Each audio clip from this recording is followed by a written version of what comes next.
Fly belly up. This is the game. It's cat and mouse.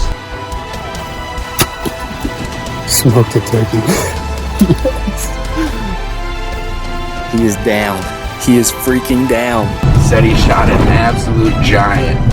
Fall obsession, baby. Hey guys, thanks for tuning in today for another Fall Obsession podcast episode. I am your guide today, Sam Thrash, and I have with me one of our own guys here today, Mr. Nick Powell. Nick, thanks for joining us. Hey, I'm glad to be here, Sam. I couldn't be more happier. For those of you listening, I'm Nick Powell, newly promoted media production manager with Fall Obsession. Joining Sam today to talk a little bit about our San Angelo recap.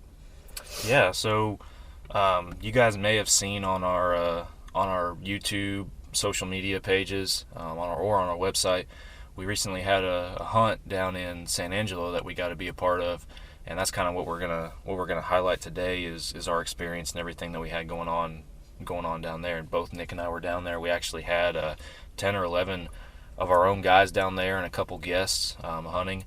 And I guess we'll start from the beginning and how this thing came about, because it was a pretty cool trip in the first place, and big part of getting this thing set up. We'll just dive right in. Chester Barnes and Chris Pinnell from Infinity Outfitters both played a big role in making that hunt happen. So we're very grateful to them, and a huge thank you to Chris for putting in some of his time out there to help us out. So big shout out there. That was awesome. But this place was awesome. It was a large piece of private land that just had a deer population problem and needed some help with some doe patrol out there. And when you need some deer shot, you call Fall Obsession, because we got the firepower to get that done. We show up. But we loaded up, man. This was back in December. We loaded up, and it was you, me, and my dad, all packed into this little Chevrolet pickup truck. Yep. And how long did it take us to get this thing loaded up when we went and picked you up? Well, y'all already had it loaded up pretty good. We definitely had to switch some stuff around because we had to take empty coolers due to the fact that we were doing our own processing, own skinning, our own quartering, everything. So we had to have some empty coolers, which kind of helped because we were able to store some stuff in there.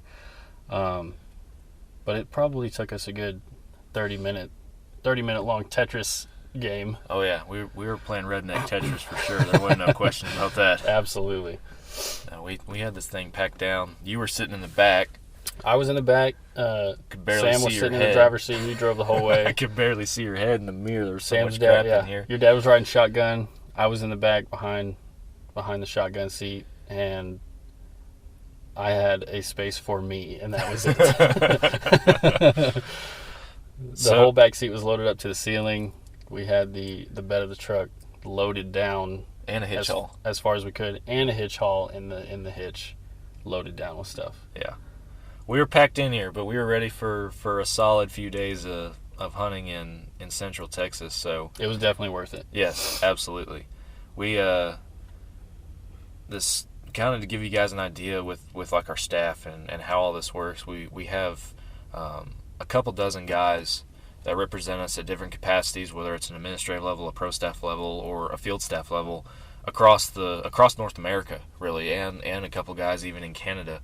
And this was like we said, a management hunt. They needed a bunch of deer taken off, so we did our best to get as many guys, out of state included, coming out there to participate in this trip. And it was well worth it for a lot of guys. A lot of guys got to experience the type of hunting that they've never experienced before. Yeah, so. Absolutely. And with a lot of different states have, you can apply for a draw tag, and you draw one tag for one animal.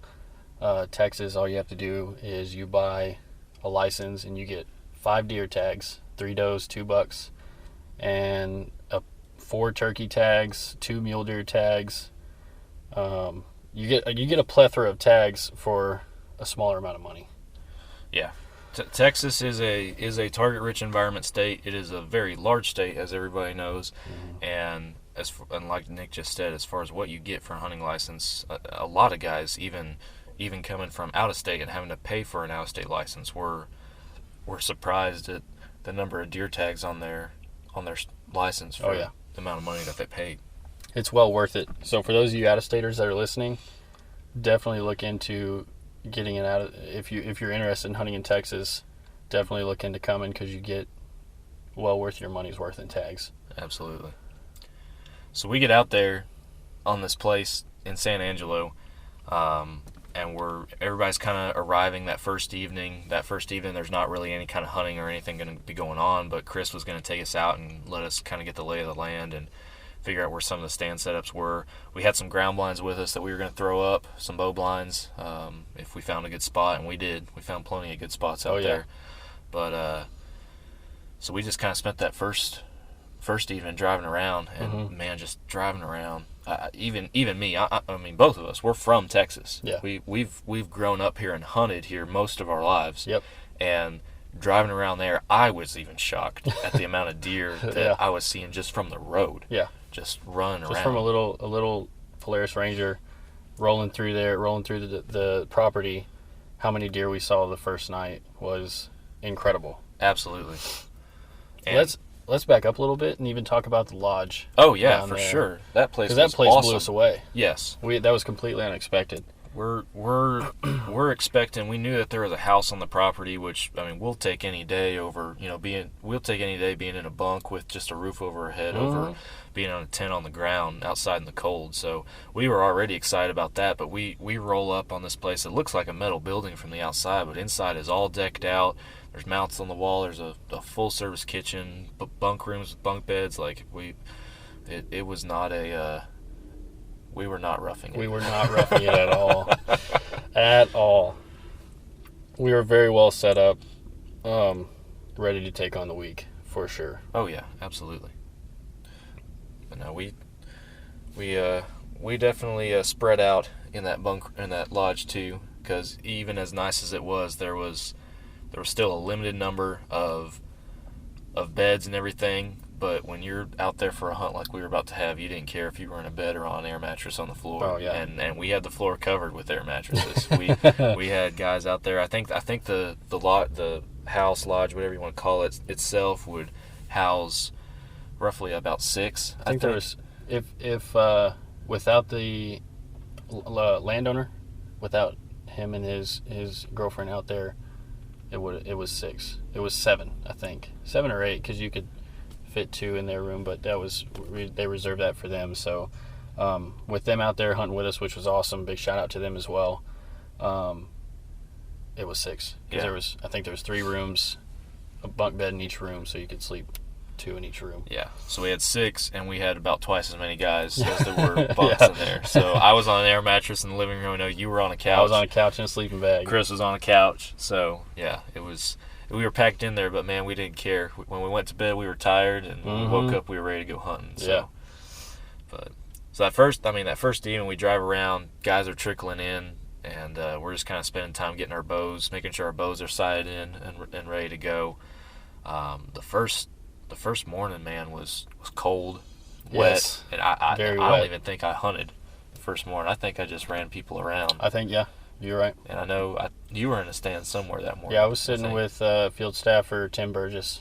Yeah, that's right. In a bow blind that we put up over an oak tree patch, and we saw plenty of deer, even though it was raining. Was that one off of the road that went past those stands where my dad was hunting that week, or was that the one way out there that? It was the one up on the hill, up on the rock hill where we saw Daryl. All right. We'll talk about Daryl. Yeah, we'll later. get to Daryl, guys. Daryl's a good guy. He's a real good stand-up guy. Yeah, absolutely.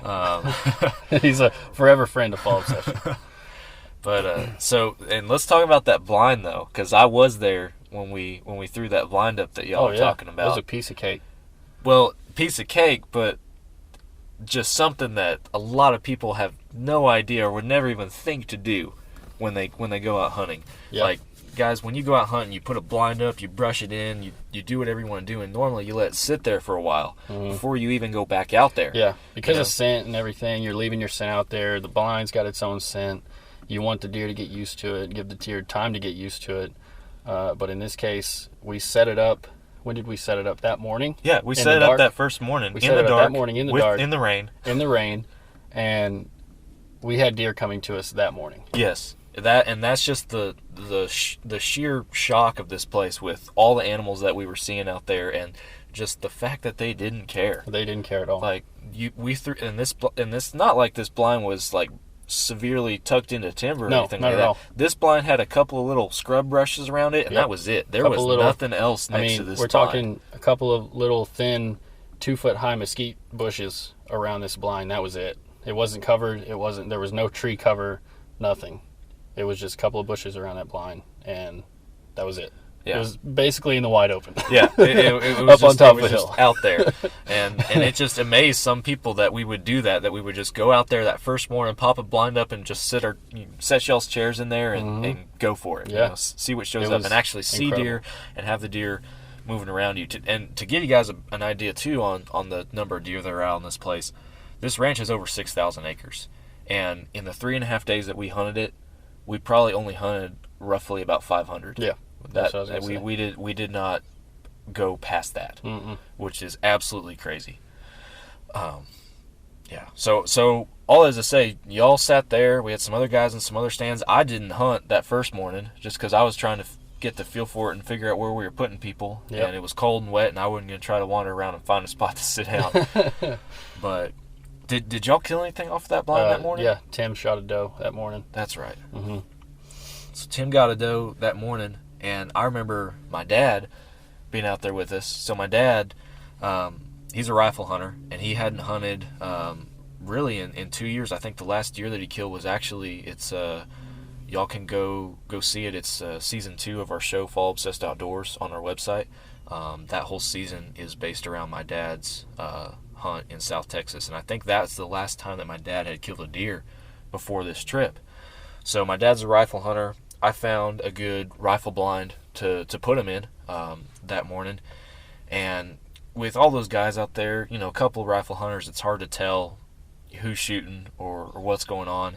But I remember I'm making the rounds that morning. I'm going to pick all the guys up, and I drive in there to go get my dad. And I turn the corner right before I get to his tower blind. There's a deer just laying right there in the ground, like dead deer, just right on the there side of the road. in the road.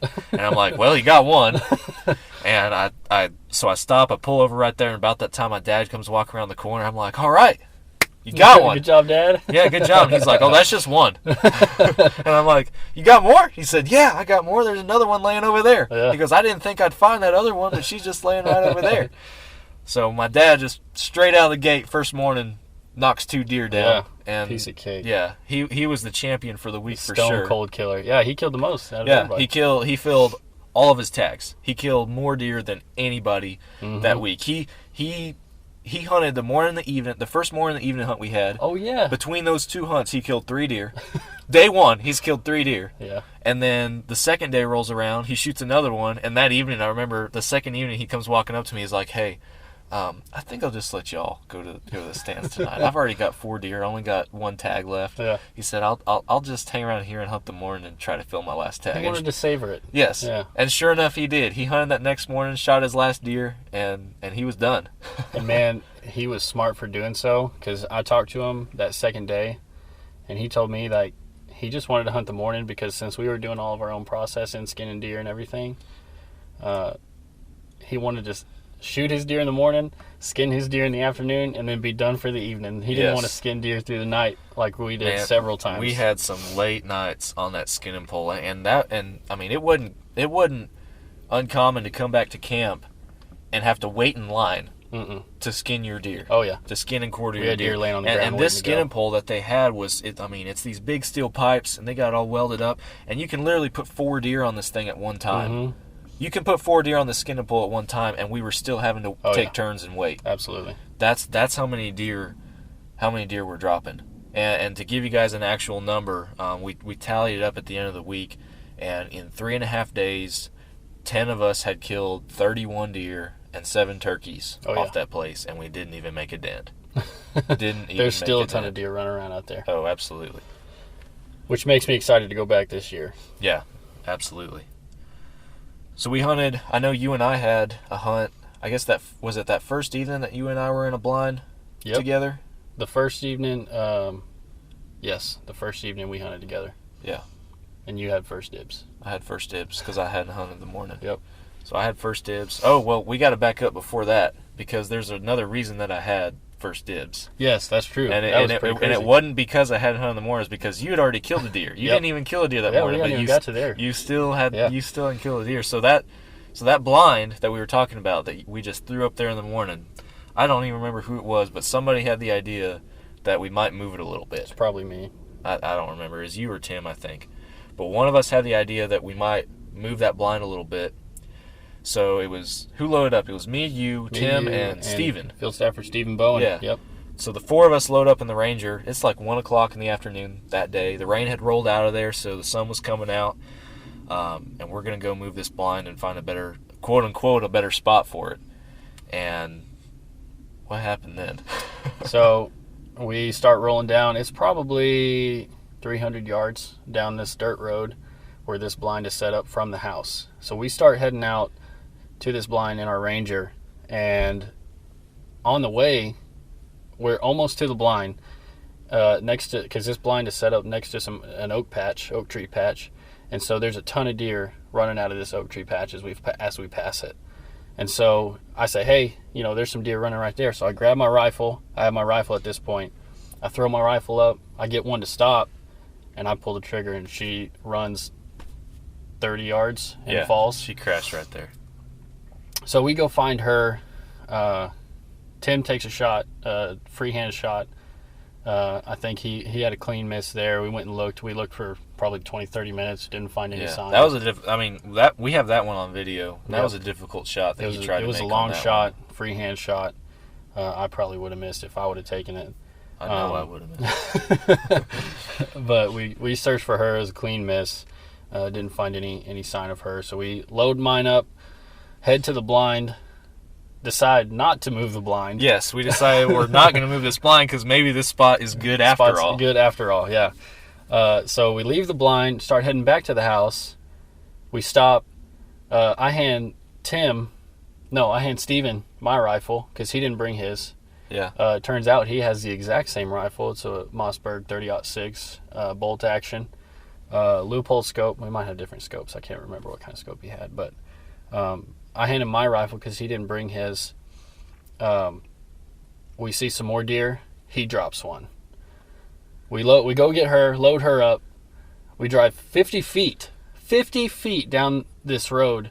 We see another deer. I hand Tim my rifle, and he puts one down. So we get 3 deer in this trip where we were going to move a blind. Didn't move the blind, but we came back with 3 deer that we had to skin. Yeah, the guys at camp were a little shocked. They're like, "What in the world, man? Yeah, what have y'all even been doing?" No, we've been slaying them. Let me say something about Steven's doe too, because when he shot that thing and he went up, I have never seen anyone more excited. About shooting a doe. Yeah, that dude was so excited to shoot a doe in his first Texas whitetail. Yeah, and we got it on film too. Y'all can go watch the video on that. But he was stoked to have his first Texas whitetail on the ground with that doe right there. Man, I think we were all feeling pretty high on hunting then. Well, not only that, but like if you were having trouble in a stand, you could literally just get out and walk down the road and probably shoot a deer. That leads me to one of our next stories and on down the road a little bit.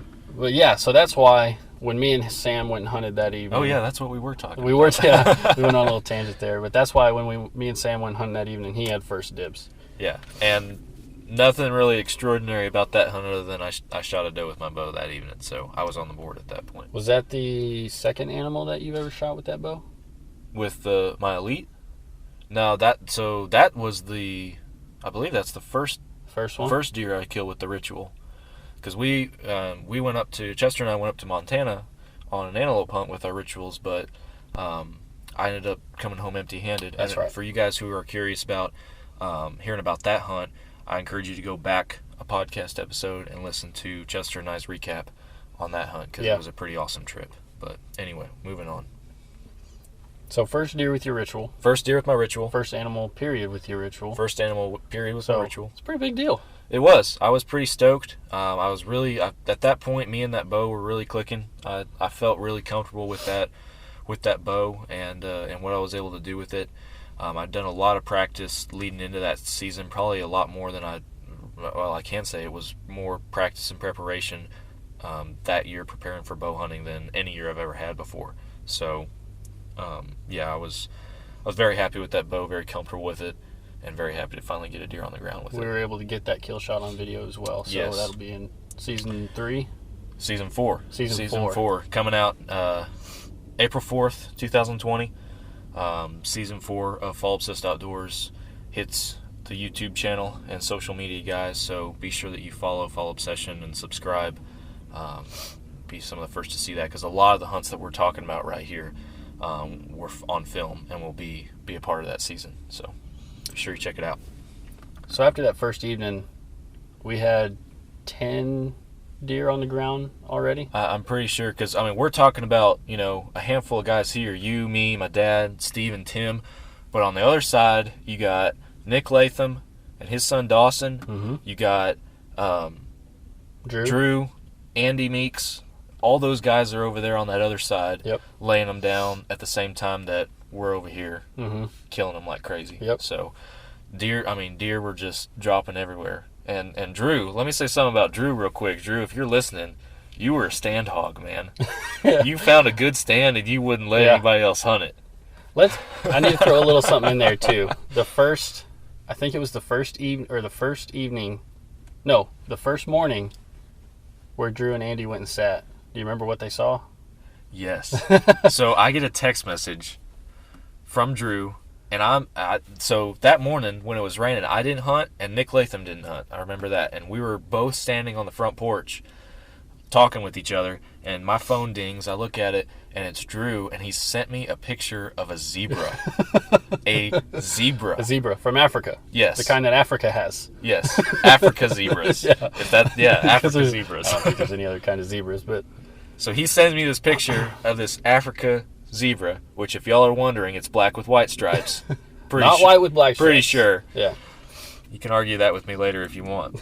But he sends me this picture, just a snapshot of his video camera. He's like, "Are there zebras here?" And I'm like, "Well, I guess so." I didn't know that coming into it. Yeah, but we sure already enough, knew there was a ton of deer at this place. We knew there were black buck, but that was one thing we did not know that was there. Was a zebra. Were zebras. Zebras. Anyways, So Drew and Andy had a zebra. Nick Latham and I decided to mess with old Chris a little bit that morning when he woke up. He came strolling out there, and Nick and I are out there, and he's like, "You heard from any of your guys yet?" And I said, "Yeah, sure enough, we have." And Nick's like, "What's your stance on zebras around here? Go, no go? Is that part of this management hunt?" And Chris just shakes his head and is like, "I'm going back to bed." But no, so we had more than just the deer out there wandering around. The turkeys too. Turkeys everywhere. I know Ton of turkeys. you got a turkey with your bow The next on morning, film. the second day. I know Tim got him some turkeys. Steven got him some turkeys. So we had some turkeys going down as well. So, and that turkey that you got, that was your first My first kill with my bow. with your bow, period, right? Yeah, Yeah. period.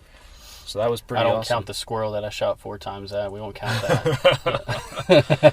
Yeah, first animal with the old bow. So It was cool. And with that, guys, too, I was filming for Nick on this hunt, and we were actually just talking about this over breakfast this morning. That video of him shooting that turkey. You don't have to watch it. It's fine. The second that he released, we had a camera on the turkey and a camera on Nick, and the second that he releases that arrow, his eyes got about big around his golf balls, man, and, I was so and his excited. jaw literally dropped. Man, like everybody- the second he released that after that arrow. first day of hunting, when we all got together at camp that night, everybody was so excited. There were so many deer being killed. We were all so high on hunting that night that the next there was so much talk about turkeys. Nobody had gotten any shots at turkeys, really. And so the next morning it was my turn because Sam had dibs the night before, so it was my turn. And we saw a doe come out, and we had gotten a go-ahead on a buck. Yes, That we could take a management we buck.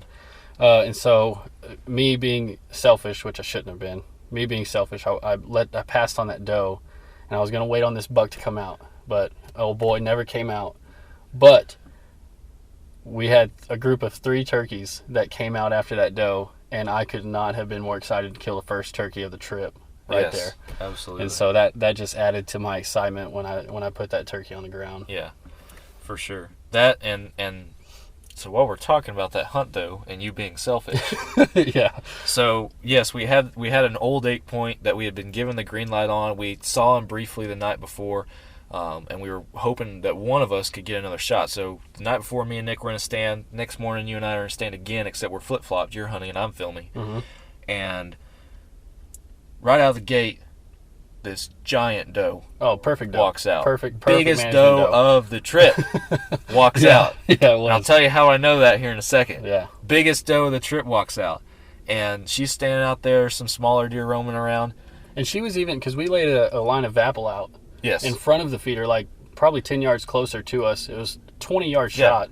And Easy. she's just sitting there for probably 15 minutes. Those deer loved that Vapple out Yeah. there, man. They really did. Absolutely. We Yeah. put a line of apple. She went straight to it, man. She's sitting out there, and I keep leaning over to Nick. I'm like, "Hey, you gonna shoot that deer?" He's like, "I really hope that buck comes out." Yeah. And I keep bugging about me. You gonna shoot that doe? You gonna shoot that doe? Eventually, that doe walked away. Yep. So Nick got his turkey. Next evening, I go in there. I had Steven with me that evening. I go in that stand next evening, and I'm like, I'm shooting that freaking doe. I don't care. Yeah. So I walk out, and the first deer that walks out is that same big old Sure doe enough. that I seen that morning, and I smoked her. Yeah. Absolutely smoked her. It's one of my favorite, and this is also on our channels, guys. This is one of my favorite kill shots I've ever had. This deer, it's about as classic of a leg kick as they come. Oh, yeah. And Awesome leg kick. She took off. She didn't go 20 yards and crashed. Took that deer back to camp that night, and what did I say to you? It could have been yours. Could have been yours, buddy. Could have been yours. And sure enough, she was one of the biggest Yeah, deer we man. killed that trip. She was. For sure. She was a toad of a doe. Yes. So, on that note, though, that's the second deer that I had killed out of that stand with Yep. my bow. And we are beginning to notice a pattern at this point. Yeah. That with everybody, across the board, gun, bow, didn't matter. We Yep. were noticing a pattern, and that was these San Angelo deer do not bleed.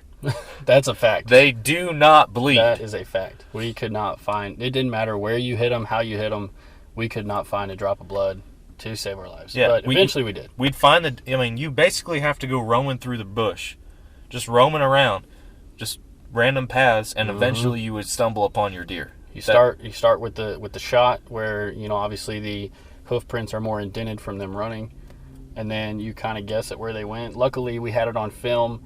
That's one good thing about filming your hunts is you can see kind of what direction they went in. That was the only reason that I was able to find my second doe I shot with my bow.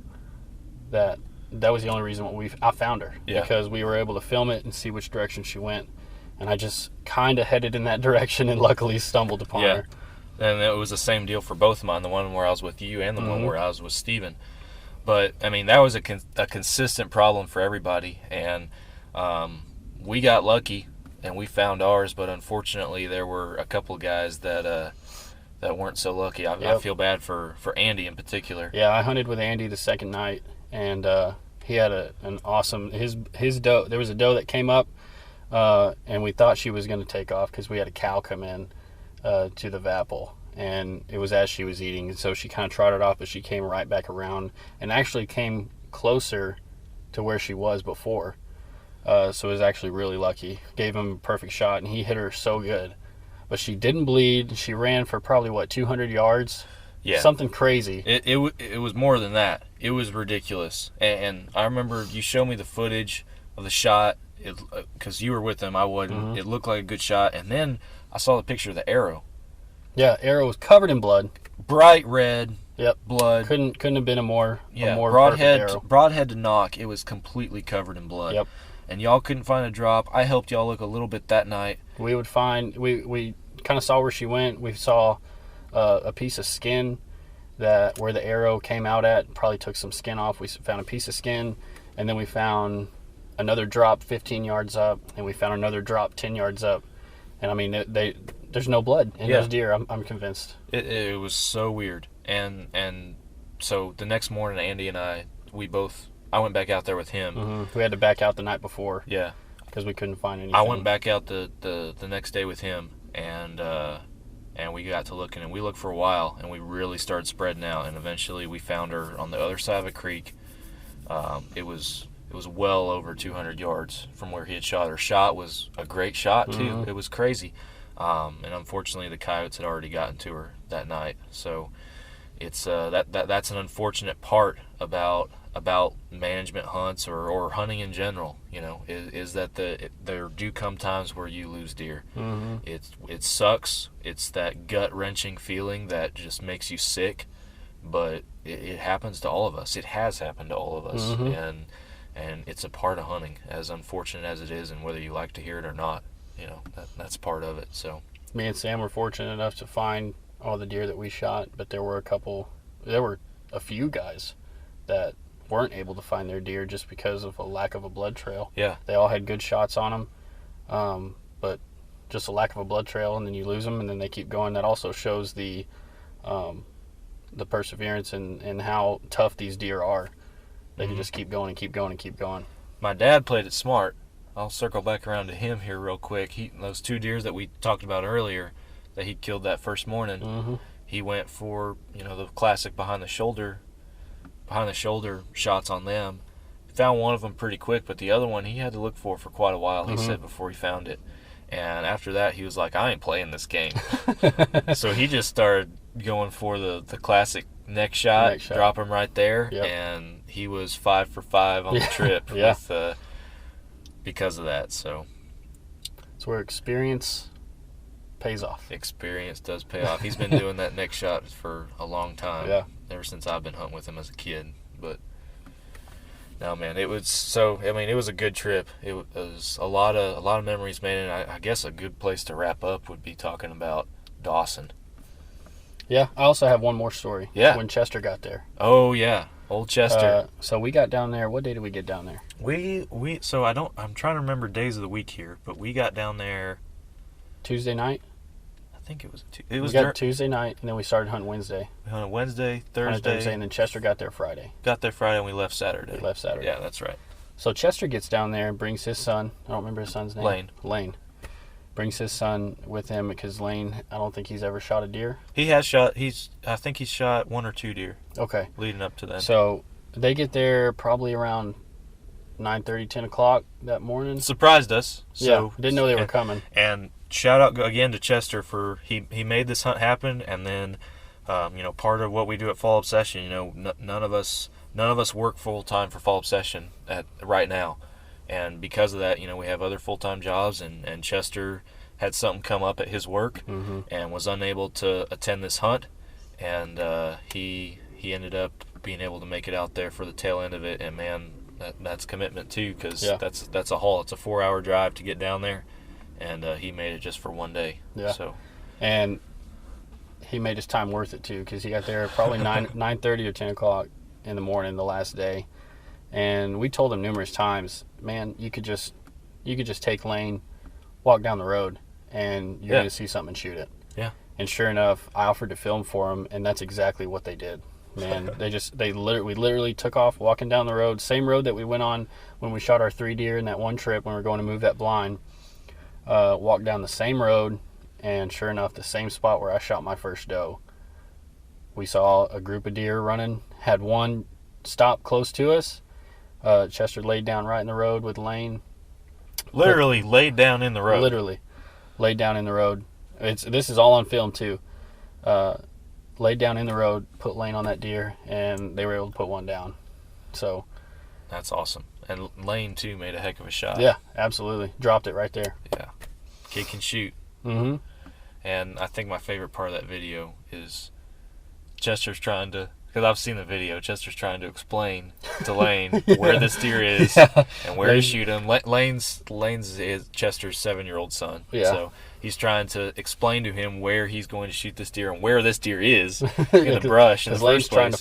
to find him through the scope. And Chester keeps telling him to move and to adjust, and Lane's not doing it. And Nick's behind the two of them videoing, and you literally see Chester grab Lane by the belt, pick him up, move him, and lay him back down so that he can Back see down. this deer. Yep. It was pretty awesome. Awesome father-son moment there. And while we're talking about father-son moments, man, Dawson and Nick Latham. Yeah. You know, so Nick Latham. Dawson had an awesome trip. Dawson had an awesome trip. Nick Latham is our company's business manager, and he was out there with his son Dawson. Dawson had never killed a deer before. He had never hunted or anything like that. So this was his first time to be in a deer camp or like this or around a bunch of hunters like us. So Nick was wanting to get a deer on the ground for himself, but he was obviously more. I mean, being a father, you know, he was more focused on getting Dawson his first deer. Yep. And Dawson is Dawson's a charmer, and he was the recipient of the trophy buck of the week, basically. Absolutely. He was granted permission to shoot a big deer, and by golly, he did. He went out. He shot a big deer. Yeah, he shot a really nice 9-point, very respectable buck. For your first buck, for your first deer? Absolutely. Man, yeah. I wish my deer was that big. Yeah, he's going to be spoiled from here on out. Better watch out, Nick. But, no, and that dude was so excited. He came back and told that story to everybody. And, man, that's what it's all about. Absolutely. Is being able to, we want to be successful, but when you bring a kid out there that either is your own son or is a kid that you have an interest in as far as, you know, a relationship with, that you're a mentor towards, in that sense, you want to get them a deer. You want to see them be successful and see that excitement in their eyes. And I know you and I both, ourselves, we both have young sons that are not quite old enough to be in the woods with us, but give them a few years. I tried to get Noah to hold up my 30-06, and at 11 months old, he had a little trouble. But hey, you know, Wyatt's running around a year and a half. He's got his little wooden rifle with him, so he's practicing. You got to start him early. Yeah, there you go. He's starting early. So, but that's what it's all about, and that's what I look forward. I know. I can't wait. As a father, is to be able to get out there with my son and see him take his first deer. Yeah, so, and I know Nick had just as much joy when Dawson shot that deer as Dawson did. I think Nick might have been more excited than Dawson was. And what's even better is Nick was able to film the whole thing too. He was able to get it all on video so that Dawson now has this with him forever. Yeah. He can go back and show his son one day his first deer that he ever shot. That's cool. You know? So that's awesome. Well, man, I enjoyed reliving it with you. Yeah, that was fun. fun. I can't wait to do it all over again. Yeah. And it's a blast. And guys, like Nick said when we started this thing, man, if you ever get a chance to hunt Texas, it's a blast. It's a target-rich environment, and it's a blast in and of itself. So be sure that you head on down this way if you get a chance. And, absolutely. If you do, give us a shout. Yeah. And we'll give you some pointers for sure. See what we can do.